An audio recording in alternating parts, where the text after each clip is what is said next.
Lu Yun merasa dia tidak mendengarkan sepatah kata pun dari perjanjian 3 bab yang dia buat kepada He Jiksu. Sepanjang perjalanan, dia masih penasaran dengan segala hal, bahkan dia menanyakan pertanyaan tentang Lu Yun, yang membuat kepala Lu Yun pusing.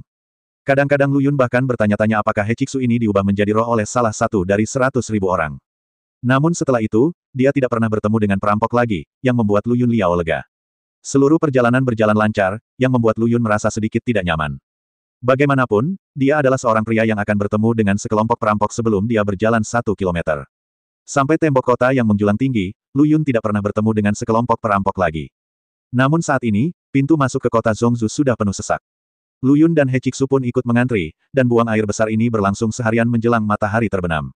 Melihat dua orang berikutnya adalah Lu Yun. Dia sangat gugup saat itu. Dia takut nasib buruk Song Yuntian akan menunjukkan kekuatannya di sini dan timnya akan sia-sia hari itu. Tetapi pada saat ini, dua wanita benar-benar melompat ke dalam barisan, dan kebetulan berada di depan Lu Yun. Lu Yun tidak senang saat itu. Dia menepuk bahu salah satu wanita, apa maksudmu? Memotong antrean. Dikatakan bahwa kedua wanita itu menyanjung mereka. Yang satu memiliki wajah keriput dan tampak seperti penyihir menjalani kehidupan yang baik di masa kecilnya, Kappa dalam cerita rakyat. Namun harus saya akui bahwa kedua orang ini terlihat agak mirip, dan sekilas terlihat bahwa kedua orang ini jelas bukan orang yang baik hati, dan pakaian mereka terlihat kejam. Ketika kedua pria itu menoleh, Lu Yun sangat terkejut. Meskipun dia telah melihat monster dan hantu dalam berbagai bentuk, dia hampir tidak bisa menahan teriakannya. Bukankah matahari belum terbenam? Bagaimana seseorang bisa keluar dan menimbulkan masalah? Kamu bajingan, beraninya kamu menyodokku. Tahukah kamu siapa aku? Teriak wanita yang tampak seperti penyihir itu. Kamu membuat masalah, tahukah kamu? Bajingan, jangan mengira karena kamu lebih mirip perempuan, kamu boleh mencium kami. Bersujud dan segera minta maaf, jika tidak, masalah ini tidak akan pernah selesai. Seorang lagi yang tampak seperti Kappa menambahkan dari samping. Harus dikatakan bahwa kedua orang ini berusaha menghindari hal-hal penting dan mengambil jalan pintas. Ketika mereka menangkap Lu Yun dan menyodok mereka, mereka berulang kali menekankan bahwa mereka tidak menyebutkan apapun tentang mengantri. Lu Yun bisa memanjakan mereka. Cara terbaik menghadapi orang seperti itu adalah dengan bersikap agresif dan berusaha untuk tidak memaksa mereka. Bang-bang, dua tamparan ditampar langsung ke wajahnya, dan dia ditampar keluar dari antrian. Aku minta maaf padamu, kamu di sini, kamu bajingan. Ini adalah 200 sumber binatang. Lu Yun melangkah maju dan menyerahkan sumber binatang yang telah disiapkan sejak lama. Tanpa diduga, dia tidak menunggu tentara yang menjaga gerbang untuk memeriksanya. Kemudian dia ditampar langsung ke tanah dengan sepasang tangan yang kuat, dan binatang-binatang itu tersebar di seluruh tanah, seketika menyebabkan hiruk-pikuk penjarahan. Pemilik tangan besar ini adalah si bungkuk dan Kappa botak.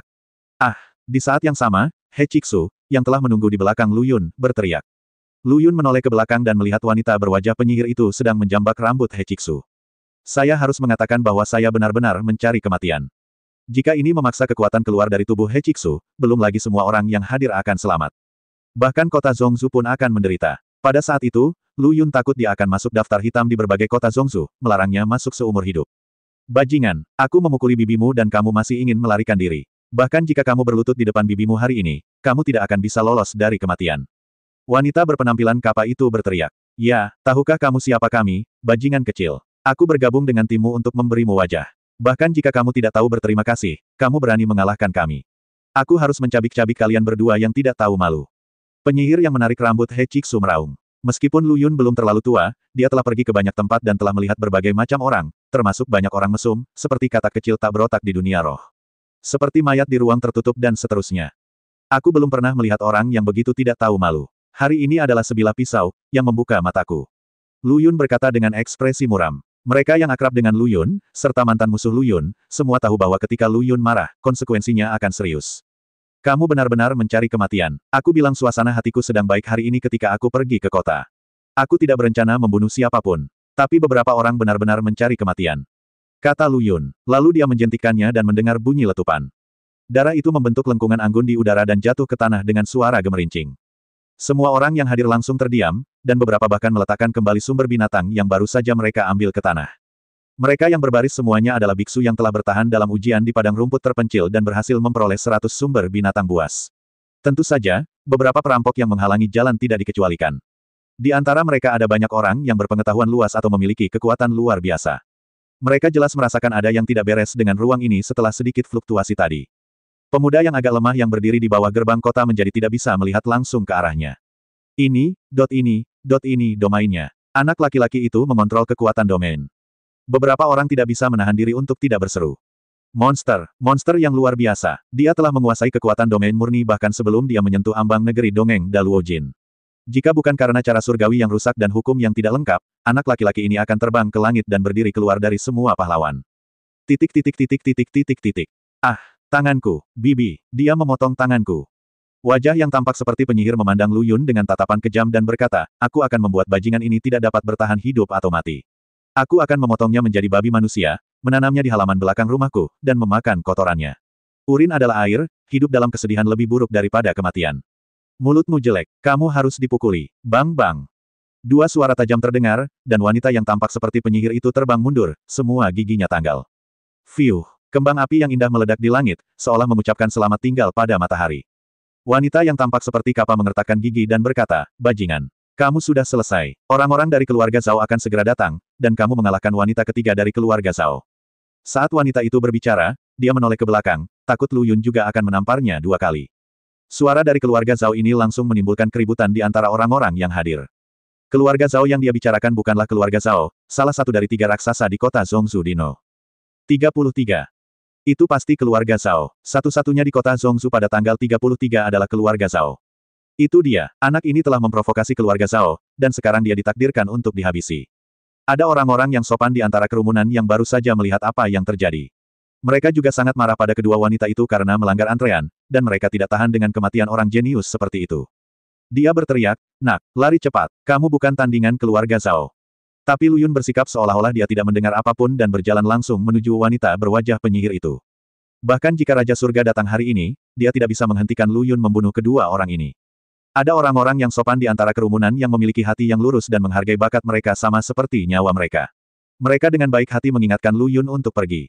Tentu saja, ada juga orang yang mencari keuntungan yang ingin mengambil kesempatan ini untuk naik ke puncak keluarga Zhao. Pada saat ini, sekelompok biksu yang tidak tahu bagaimana hidup atau mati keluar dari kerumunan. Berdiri di antara Lu Yun dan wanita berwajah penyihir. Ketika orang-orang sopan di kerumunan melihat pemandangan ini, mereka mendengus dalam hati dan berkata, orang-orang ini berumur pendek. Anak ini bahkan berani menyerang anggota keluarga Zhao. Apakah Anda peduli dengan jumlah dan kekuatan mereka? Namun kelompok biksu yang berdiri di depan Lu Yun bahkan lebih arogan.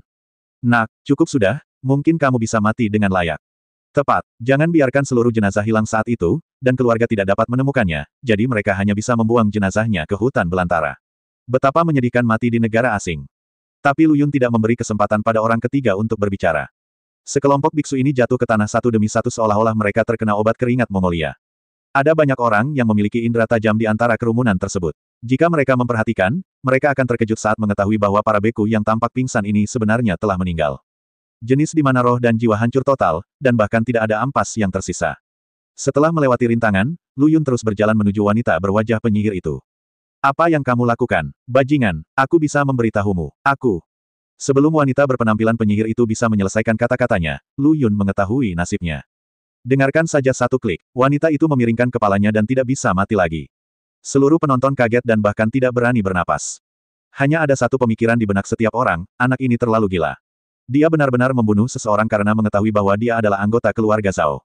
Ini tidak diragukan lagi mencari kematian. Seseorang di antara kerumunan itu menghela nafas dengan suara rendah, aduh. Orang jenius seperti itu meninggal begitu mudah. Sungguh menyedihkan untuk era ini. Tapi aku suka karakter orang ini. Sebagai seorang biksu, kamu seharusnya begitu. Bebas dan alami, lakukan sesuatu berdasarkan intuisimu sendiri. Lu Yun sekali lagi menatap wanita yang mulutnya penuh darah dan jatuh ke tanah bahkan tanpa berani kentut, dan berjalan lagi seolah-olah dia sedang menyalakan mesin. Kamu, jangan kemari. Aku, yang ketiga, nyonya ketiga dari keluarga Zhao. Wanita berpenampilan penyihir itu berkata dengan ngeri, tidak lagi sombong dan mendominasi seperti sebelumnya. Mungkin dia menyesal memotong antrean, kalau tidak, dia tidak akan berakhir seperti ini, tapi tidak ada obat penyesalan di dunia. Dia hanya bisa menyaksikan tanpa daya saat Dewa Kematian mengangkat sabitnya, bersiap untuk memanen nyawanya. Pada saat ini, sesosok tubuh berdiri di depan wanita itu.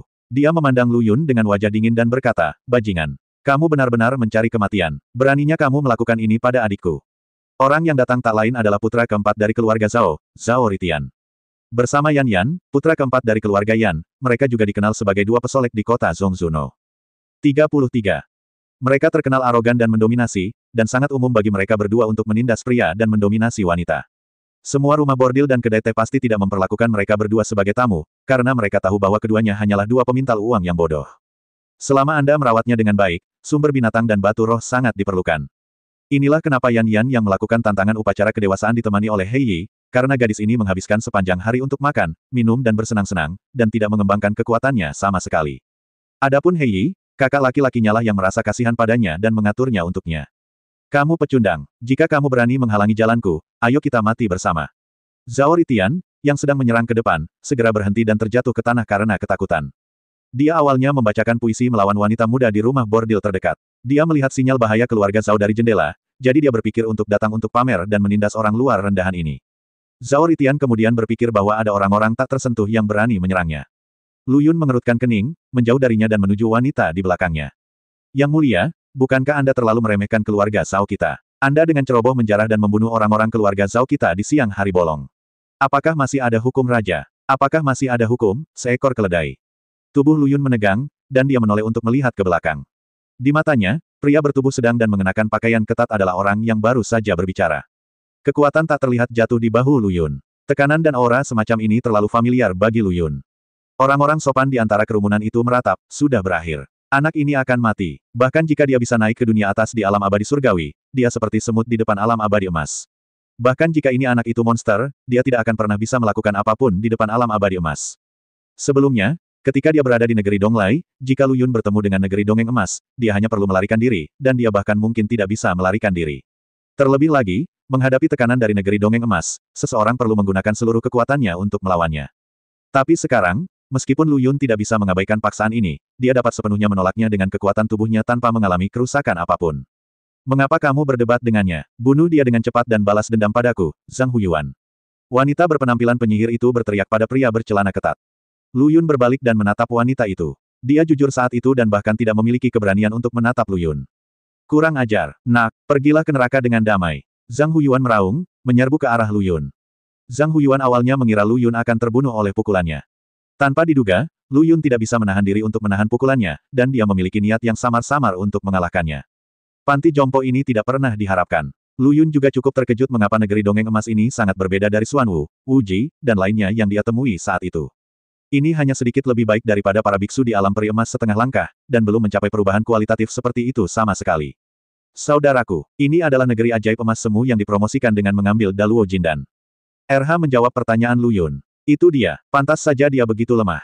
Mungkin inilah alasan Deng Tuzi Qian Ding Zuan menyuruhnya untuk tidak membiarkan Lu Yun membawa Daluo Jin dan untuk dipromosikan. Namun orang-orang inilah yang paling terkejut. Mereka benar-benar menjadi saksi dari pemandangan yang belum pernah terjadi sebelumnya ini. Dengan budidayanya di alam abadi surgawi dan alam abadi emas, dia tidak dapat menahan diri untuk tidak terluka sama sekali, tetapi bahkan berhasil mengalahkan lawannya. Ini adalah sesuatu yang belum pernah tercatat sepanjang sejarah modern dunia atas. Jika kita benar-benar ingin menelusurinya kembali, hanya iblis dan zombie yang pernah berdiri dengan bangga dan berani menaklukkan Tianqi yang mampu melakukannya. Bagaimana ini tidak membuat darah mereka mendidih? Melihat ini, Zhang Huyuan, dengan raut wajahnya, siap menggunakan kartu trufnya untuk membunuh Lu Yun seketika. Namun dia dihentikan oleh sebuah suara, berhenti. Sudut mulut Lu Yun sedikit terangkat, dan dia benar-benar menenangkan aura seluruh tubuhnya. Bala bantuan telah tiba, dia tidak perlu mengambil tindakan. Suara ini langsung menarik perhatian semua orang yang hadir, dan seorang pria mengenakan gaun brokat panjang muncul di gerbang kota. Sekilas, rasanya seperti seorang pemuda anggun yang keluar dari lukisan. Plakat batu giok yang tergantung di pinggangnya diukir dengan satu karakter, dengan diam-diam menjelaskan identitasnya kepada semua orang, No. 33, Yan Hongcai, putra tertua dari keluarga Yan. Hal ini menyebabkan gelombang diskusi lain. Mengapa keluarga Yan datang, dan orang yang datang adalah putra tertua dari keluarga Yan? Mungkin keluarga Yan menyukai anak laki-laki ini dan ingin merekrutnya ke dalam keluarga. Menurutku itu mungkin. Lagi pula, di manakah letak bakat anak ini? Putra tertua dari keluarga Yan. Apa maksudmu? Apakah kamu datang untuk ikut campur dalam urusan keluarga Zhao kita? Kata Zhang Huyuan dengan wajah muram. Yan Hongcai dengan cepat melambaikan tangannya dan berkata, saya tidak bermaksud begitu. Saya baru saja menerima sinyal bahaya dari saudara saya. Saya datang untuk melihatnya. Yan Hongcai, bisakah kamu berpikir dua kali sebelum berbohong? Di mana saudaramu di sini? Sudah kubilang, kamu segera pergi. Aku akan berpura-pura tidak terjadi apa-apa. Jika kamu tidak pergi, kamu akan melawan keluarga Zhaoku. Wanita muda ketiga dari keluarga Zhao, wanita berpenampilan penyihir, berteriak ketika dia sedang dibantu. Nona ketiga dari keluarga Zhao, aku seharusnya bebas pergi kemanapun aku mau. Bukankah kendali keluarga Zhaomu agak terlalu lunak?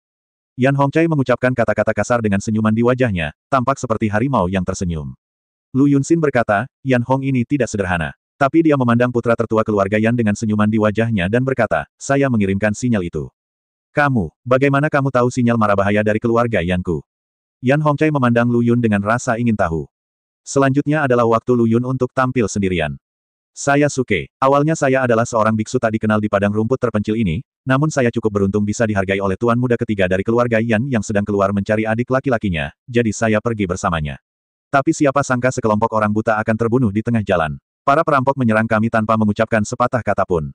Ketika kami berusaha mati-matian untuk menerobos, tuan muda ketiga pernah menemukan identitas salah satu dari mereka, yang merupakan anggota keluarga Zhao.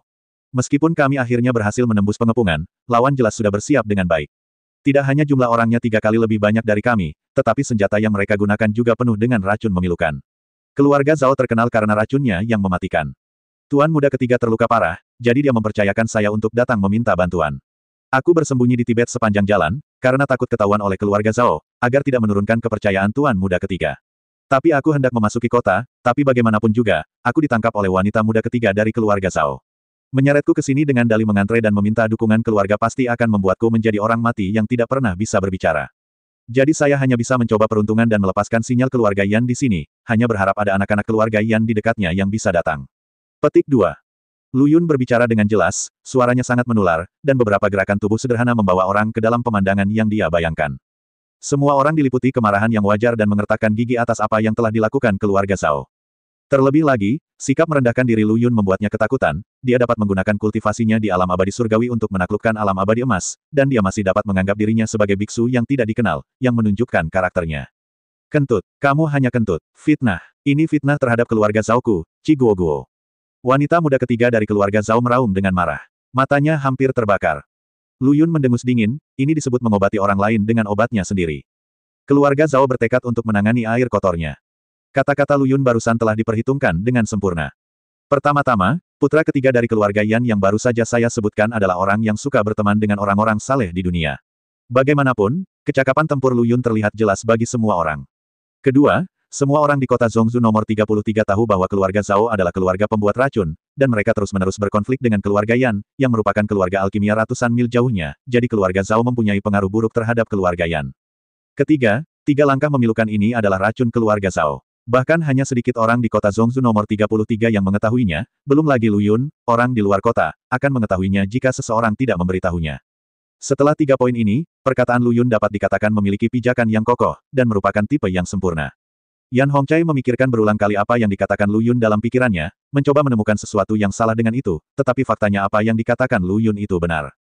Hanya berdasarkan apa yang dikatakan Lu Yun semua ini dapat dijelaskan.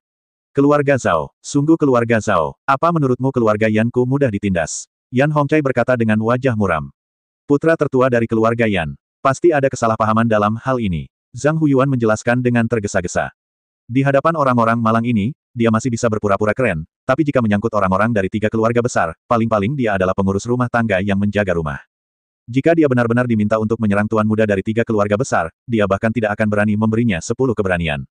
Kesalahpahaman. Katakan di mana kesalahpahamannya. Untungnya saya ada di sini hari ini, jika tidak, masalah ini akan ditutup-tutupi oleh Anda. Yan Hongcai menjawab, dan kamu, seorang budak, tidak punya hak untuk berbicara denganku. Kekuatan turbulen menyembur keluar dari tubuh Yan Hongcai dan menimpa Zhang Huyuan. Meskipun Zhang Huyuan berjuang untuk melawan, pinggangnya terlihat membungkuk ke bawah. Inilah kekuatan yang seharusnya dimiliki negeri dongeng emas. Lu Yun bergumam. Menghadapi kekuatan ini, Zhang Huyuan hanyalah lelucon belaka. Yan Hongcai, pasti ada kesalahpahaman. Jangan dengarkan fitnah anak ini. Kata putri ketiga Nona Zhao. Fitnah. Sekarang kebenaran sudah terungkap, berapa lama kamu akan terus berdalih? Wanita ketiga dari keluarga Zhao merasa sedih. Akui apa? Apa yang kamu perdebatkan? Bukan keluarga Zhao mereka yang melakukannya. Ini sepenuhnya fitnah. Dan bukankah kita harus berurusan dengan keluarga Zhao dan bajingan ini? Mengapa sekarang menjadi masalah antara keluarga Zhao dan keluarga Yan? Anak laki-laki dari keluarga Yan. Pasti ada kesalahpahaman dalam hal ini. Saat aku kembali untuk mencari tahu, bagaimana kalau aku memberimu penjelasan dari keluarga Yan? Sebuah suara keluar dari belakang Yan Hongcai. Pembicaranya adalah seorang pria parubaya, dan penampilannya agak mirip dengan wanita muda ketiga dari keluarga Zhao. Pengunjung itu tidak lain adalah kepala keluarga Zhao. Dan prioritas utama adalah menyelamatkan saudara ketigamu yang terluka parah dan sekarat di padang rumput yang sepi terlebih dahulu. Lagi pula, ada gelombang binatang buas di padang rumput yang sepi. Jika kamu tinggal di sana lebih lama, kamu akan masuk lebih banyak bahaya. Paman Zhao, apa yang kamu katakan masuk akal. Jika kamu menemukan kebenarannya, tolong serahkan pelaku sebenarnya kepada keluarga Yan kita untuk ditangani. Yan Hong mengubah wajahnya sesaat dan berkata, itu wajar. Kepala keluarga Zhao setuju, dan kemudian memandang Lu Yun. Lu Yun segera bergidik, seolah-olah dia sedang diincar oleh binatang buas yang telah kelaparan selama 3 hari. Untuk mengetahui lebih baik apa yang terjadi, keluarga Zhao kita akan membawa teman kecil ini dari luar kota terlebih dahulu. Lu Yun, jika dia pergi bersamamu, apakah dia akan tetap bertahan? Bahkan jika vitalitasnya terus berlanjut, dia mungkin masih bisa keluar dari kompleks keluarga Zhao. Untungnya, Yan Hongcai memvetonya, tidak mungkin. Paman Zhao, hanya saudara laki-laki Suke yang mengetahui perkiraan lokasi saudara laki-laki ketiga saya. Jika Anda membawa saudara laki-laki Suke pergi, di padang rumput yang luas dan terpencil ini, bahkan keluarga Yan saya tidak peduli berapa banyak tangan ya, itu seperti menemukan jarum di tumpukan jerami. Bisakah saya mengerti, Paman Zhao, Anda hanya tidak ingin saya menemukan saudara ketiga saya, atau apakah Anda menunda waktu saya untuk menyelamatkan saudara ketiga saya? Yan Hongcai menyipitkan matanya dan menatap kepala keluarga Zhao dan berkata, haha, aku tidak berpikir dengan baik. Lalu ketika kamu menemukan saudara ketigamu, bisakah kamu menyerahkan anak laki-laki bernama Su ini kepada pamanmu dan memintanya untuk membantu pamanmu menyelidiki keseluruhan cerita? Kata kepala keluarga Zhao sambil tersenyum. Maka itu bahkan lebih mustahil. Jika kita benar-benar menemukan saudara ketigaku melalui saudara Suke, maka saudara Suke adalah tamu keluarga Yanku. Kamu tahu cara menyerahkan tamu itu kepada paman Zhao. Tidak apa-apa, tidak. Siapa lagi akan berani berteman dengan keluarga Yan kita setelah mengetahui hal ini? Yan Hongcai mengubah topik dan melanjutkan dengan suara mereka berdua saja. Dan aku tahu apa yang dipikirkan Paman Zhao di dalam hatinya. Apakah dia mengira kakak Suke membunuh adikmu? Jadi karena keluarga Yan kami, keluarga Yan, bertanggung jawab atas hal ini. Ambillah, bagaimana kalau satu nyawa ditukar dengan 3 pil emas Daluo? Lu Yun, yang mendengar berita itu, tercengang. Kedua orang ini sebenarnya berbisnis dengan Chi Guoguo. Yang tidak dapat dipahami Lu Yun adalah bahwa kepala keluarga Zhao tidak marah karena malu, tetapi malah memasang a show off. Ekspresi api seperti membeli sesuatu dan harga yang diberikan pembeli tidak pantas. Yah, aku takut. 4. Buat kesepakatan. Lu Yun. Adegan ini membuat Lu Yun tercengang. Apakah keluarga besar menyelesaikan masalah secara langsung? Lu Yun mengira mereka berdua akan bertengkar hebat hingga mereka bertengkar, yang pada akhirnya akan berubah menjadi perang antara kedua keluarga. Saya tidak menyangka ini akan berakhir begitu damai. Kepala keluarga Zhao bergegas pergi bersama putri ketiganya dan Zhang Huyuan. Dan Yan Hongcai datang ke sisi Lu Yun dengan senyuman khas di wajahnya. Saudara Suke, tanpa basa-basi lagi, kembalilah ke keluarga bersamaku. Lu Yun menyapa He Chiksu di samping dan mengikuti Yan Hongcai ke kota Zhongshu. Saat ini, matahari baru saja tenggelam di bawah cakrawala, dan semuanya baik-baik saja. Kota Zhongshu tidak terlihat terlalu mewah dan indah, dan bahkan memberikan gambaran kepada orang-orang tentang zaman. Tidak jauh berbeda dengan kota biasa. Ikuti Yan Hongcai dengan cepat melalui berbagai jalan. Akhirnya, kami sampai di sebuah rumah besar. Gerbang dan pilar batu di kedua sisinya semuanya diukir dengan totem api dan tungku alkimia. Plakatnya bahkan lebih berbahan dasar api, dengan tulisan, nyala api, terukir di atasnya. Tolong, Saudara Suke, Yan Hongcai tersenyum dan mengundang Lu Yun ke Yan Mansion. Setelah mengatur tempat tinggal, Yan Hongcai mengundurkan diri dan sama sekali tidak bertanya kepada Lu Yun tentang niat saudara ketiganya, tetapi Lu Yun tidak dapat mengatasinya. Dalam ingatan Yan, kakak laki-laki tertua mereka Yan Hongcai sepertinya sangat menyayangi semua saudara laki-lakinya. Tapi kenapa kamu tidak bertanya sepatah kata pun begitu lama? Dan karena nyala api yang istimewa, keluarga Yan adalah salah satu dari sedikit orang yang dapat bergerak bebas di padang rumput sepi pada malam hari seperti yang dilakukan Lu Yun. Logikanya, orang harus segera dipanggil untuk melakukan penyelamatan. Tapi tanpa menyebut kata ini, apa artinya membunuhnya secara langsung? Mungkinkah Yan Hongcai mengetahui kebohongannya sebelumnya? Lu Yun merasakan hawa dingin di punggungnya saat memikirkan hal ini. Musuh seperti Yan Hongcai seringkali menjadi yang paling merepotkan Lu Yun. Begitu dia menjadi musuh orang seperti itu, dia harus menutup mata saat tidur di malam hari, jika tidak, dia tidak akan tahu bagaimana dia mati. Sebaliknya, orang-orang seperti si Ruo Shui, yang hanya ingin berkonfrontasi langsung dengan Anda tanpa berpikir panjang, adalah favorit Lu Yun, karena orang-orang seperti itu murni dan tidak akan ada hubungannya dengan Anda. Di permukaan, aku hanya ingin membunuhmu. Dibandingkan dengan Lu Yun yang gelisah, He Chiksu bisa dikatakan sedang makan dan minum, jadi dia tidak perlu mengambil hati. Dia sedang tidur di tempat tidur sekarang. Lu Yun menjadi marah hanya dengan melihatnya. Bagaimana Anda bisa tidur di usia yang begitu muda? Oh, bangun, bangun, kata Lu Yun sambil mengguncang tubuh He Chiksu. Ada apa? Kata He Chiksu sambil mengusap matanya yang mengantuk. Tidak ada yang serius, aku hanya ingin melihat apakah kamu sudah tidur. He Chiksu, dia memutar matanya dan terus tidur. Lu Yun, sebaliknya, menunggu dengan ketakutan sampai larut malam ketika dia mendengar langkah kaki mendekat keluar rumah. Mencicit, pintunya terbuka, dan bukan Yan Hongcai yang masuk, tapi seorang pria berjubah hitam. Pakaian ini persis sama dengan Hei Yi yang berada di samping Yan saat itu. Siapa kamu? Lu Yun mengerutkan kening dan bertanya dengan nada buruk. Lagi pula, masuk tanpa mengetuk pintu di tengah malam agak tidak sopan bagi orang-orang yang tinggal di sana. Dan jika ini adalah skandal, tidak apa-apa. Lu Yungang baru saja terkenal di Pulau Zhongshu. Ini hanyalah noda dalam hidup. Saya He Jiu. Saya orang kepercayaan Putra Sulung. Putra Sulung belum datang menemui Anda saat ini, jadi izinkan saya menyampaikan niat Putra Sulung. He Jiu berkata tanpa emosi dalam suaranya. Lu Yun tidak berbicara tapi mengangguk, menunjukkan bahwa He Jiu mendengarkan dan memintanya untuk melanjutkan. Yang dimaksud putra tertua kami adalah bahwa situasi saat ini di kota Zhongshu pada tanggal 33 sedang bergejolak akhir-akhir ini, dan ada gelombang pasang binatang buas yang mengamuk di padang rumput yang sepi, jadi tidak perlu terburu-buru menyelamatkan. Yang ketiga dan keempat Tuan Muda akan mendapat pertolongan Tuhan, dan mereka akan baik-baik saja di padang rumput yang sepi. Setelah He Jiu selesai berbicara, dia menatap lurus ke arah Lu Yun, seolah dia ingin melihat pikiran sebenarnya di lubuk hati Lu Yun. Lu Yun, Yan Hongcai ini ternyata adalah seorang pria terhormat di hadapan orang lain dan pada akhirnya menjadi penjahat, tetapi Tuhan akan membantunya. Hukuman surgawi hampir cukup. Meskipun Lu Yun berpikir demikian dalam hatinya, dia tidak bisa menunjukkannya seperti ini, kalau tidak, dia tidak akan bisa melihat matahari terbit besok. Ini adalah jawaban Yan Hongcai kepada Lu Yun, dan ini juga merupakan ujian bagi Lu Yun. Jika itu orang lain, mereka mungkin berpikir tentang cara mengekspresikan diri dengan cara yang tidak berlebihan dan masuk akal. Sayangnya, orang tersebut adalah Lu Yun, seorang pria yang tidak pernah mengambil jalan biasa. Ayo, tatap mataku. Kata-kata Lu Yun sepertinya memiliki kekuatan sihir, menyebabkan pupil He Jiu membesar. Tertangkap sepenuhnya oleh cahaya perak di mata Lu Yun. Katakan padaku, apa maksud Yan Hongcai, dan orang macam apa dia? Lu Yun memandang He Jiu di depannya dan bertanya. Jika Yan Hongcai yang datang ke sini, Lu Yun mungkin masih memikirkan apakah akan menggunakan Jushen untuk mengirim jenderal. Bagaimanapun, sebagai putra tertua keluarga Yan di kota Zhongshu nomor 33, dia tidak dapat menjamin bahwa dia memiliki senjata ajaib untuk melindungi jiwanya. Tapi kebetulan ada seorang pelayan yang datang. Bukankah dia di sini untuk mengirimkan informasi kepada Lu Yun? Yan Hongcai tidak pernah bermaksud menyelamatkan tuan muda ketiga dan keempat dari awal sampai akhir. Yan Hongcai terlihat anggun dan santai, dengan sikap rendah hati, tapi nyatanya dia adalah tuan kejam yang membunuh tanpa mengedipkan mata. He Jiu mengucapkan kata demi kata. Lalu dia mengirimmu ke sini malam ini untuk membunuh orang dan membungkam mereka. He Jiu menggelengkan kepalanya dan berkata, perintah yang baru saja diberikan Yan Hong kepada saya adalah jika tuan Anda bertindak terlalu agresif, dia akan datang untuk membujuk Anda secara langsung.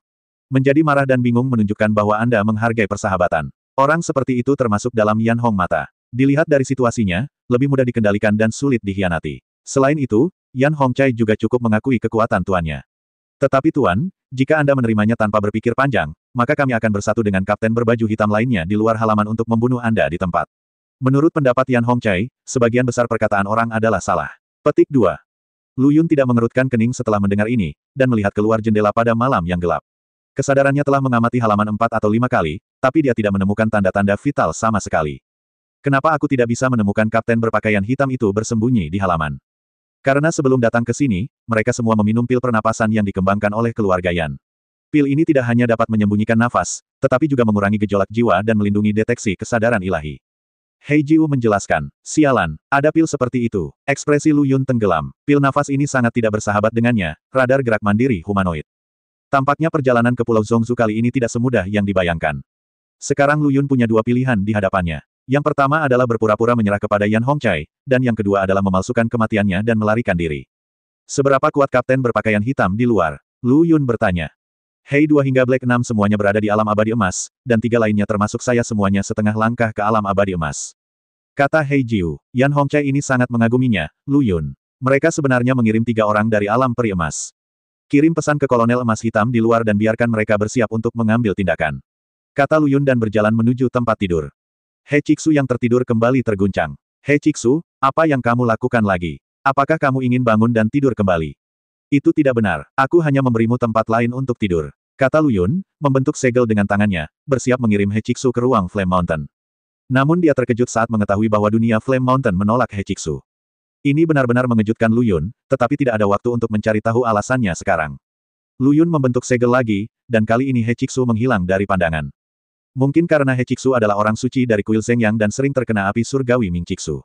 Ruang gunung api menolaknya, tetapi ruang pagoda Prajna tidak menolaknya. Saat Lu Yun sedang berpikir, perasaan krisis yang kuat melanda tubuhnya. Apakah itu akan datang? Lu Yun menghindar dengan gesit, seluruh tubuhnya melonjak dengan niat pedang yang tegas, dan dia mengayunkan punggung tangannya ke sisi kirinya. Percikan api meledak di udara, menyelimuti seluruh rumah Lu Yun dalam sekejap. Warna biru muda yang menyala-nyala terlihat cukup menawan dengan latar belakang malam. Orang miskin akan mati sebagai orang miskin, tidak lebih dari itu. Suara Black Five penuh dengan penghinaan. Misinya selesai. Semuanya, silakan kembali dan istirahat. Hei Jiu, pergi dan laporkan masalah ini kepada putra sulung. Semuanya, bubar dimanapun kalian berada.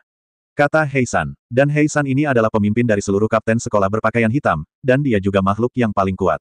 Dewa emas lainnya semuanya adalah dewa emas palsu yang mengandalkan Daluo Jin dan untuk maju, tapi dia berbeda. Dia adalah seorang Daluo Jin abadi yang sejati. Oke, aku akan segera pergi. Hei Jiu berkata dan menghilang ke dalam kegelapan. Ada yang salah dengan Hei Jiu. Hei melihat punggung Hei Jiu dan berkata. Terserah, kembalilah dan istirahat. Hei San berkata tidak setuju. Saat ini, suara pelayan terdengar dari jauh, ada api. Ayo padamkan apinya. Seiring dengan langkah kaki yang kacau, Hei dan yang lainnya juga bersembunyi di malam hari satu demi satu. Kapten mereka yang berpakaian hitam hanya bertanggung jawab atas pembunuhan orang, dan mereka tidak bertanggung jawab atas akibatnya. Di sini Hei Jiu sampai di sebuah pintu, dan sebelum dia bisa mengangkat tangannya untuk mengetuk pintu, sebuah suara datang dari dalam rumah. Aku sudah tahu hasilnya. Mundur saja, Lu Yun. 9 hitam ini disamarkan oleh Lu Yun, dan api biru muda tadi dilakukan dengan sengaja oleh Lu Yun untuk mengubah situasi. Kalau tidak, dengan api anehnya, dia bisa membuat api biru muda menyala begitu dahsyat. Jika Anda meminta saya mundur, saya akan mundur. Bukankah sangat memalukan jika saya melakukannya? Apakah aku dia? Artis itu berani. Mencicit. Lu Yun langsung membuka pintu. Pemandangan di depannya membuat Lu Yun tidak bisa mempercayai matanya. Saya melihat Yan Hongcai berdiri telanjang di samping Tong, dengan pakaian pudar di sampingnya. Mengenai perasaan Nima, Yan Hong adalah perempuan. Bukan saja kejadian ini tidak terekam dalam ingatan Yan Yan, bahkan tidak terekam dalam ingatan Hei Jiu. Tiba-tiba Lu Yun sepertinya teringat sesuatu. Dia hanya mengkhawatirkan Yan Hongcai dan lupa bahwa Song Yuntian masih berada di ruang Flame Mountain miliknya. Dengan berkah dari atribut sialnya, bisakah Lu Yun tidak beruntung? Saya harus mengatakan bahwa Lu Yun tahu bagaimana menyalahkan orang lain. Maaf mengganggumu. Saat Lu Yun hendak mundur, pintunya ditutup saat ini. Jantungnya berdetak kencang, dan dia berpikir, mungkinkah Yan Hong ini ingin membunuh orang dan membungkam mereka. Yan Hongcai dengan tenang duduk di dalam Tong, membelakangi Lu Yun dan berkata, Hei Jiu. Kamu sudah lama bersamaku, kan? Aku harus. Lu Yun berkata dengan gemetar. Bagaimanapun, ingatan tentang RH masih disaring, dan Lu Yun masih belum mengetahui banyak hal tentang Hei Jiu. Apa maksudmu? Yan Hongcai mengerutkan kening. Bawahan ini pantas mati. Tuan, tolong hukum saya. Sepertinya kamu sudah benar-benar mengeraskan sayapmu. Kamu baru saja secara terang-terangan melanggar perintahku, dan sekarang kamu bahkan tidak bersujud saat meminta maaf. Yan Hongcai berkata dengan dingin. Mengjilat. Tidak ada. Bahkan jika aku, Lu Yun, terekspos dan mati, aku tidak akan bersujud pada Yan Hongcai. Tepat ketika Lu Yun sedang memikirkan cara untuk melarikan diri, Yan Hong ini adalah penguasa sejati alam abadi emas, dan tidak mudah untuk membodohinya. Tapi ledakan tawa membuyarkan lamunan Lu Yun, tapi, aku suka amarahmu, kemarilah.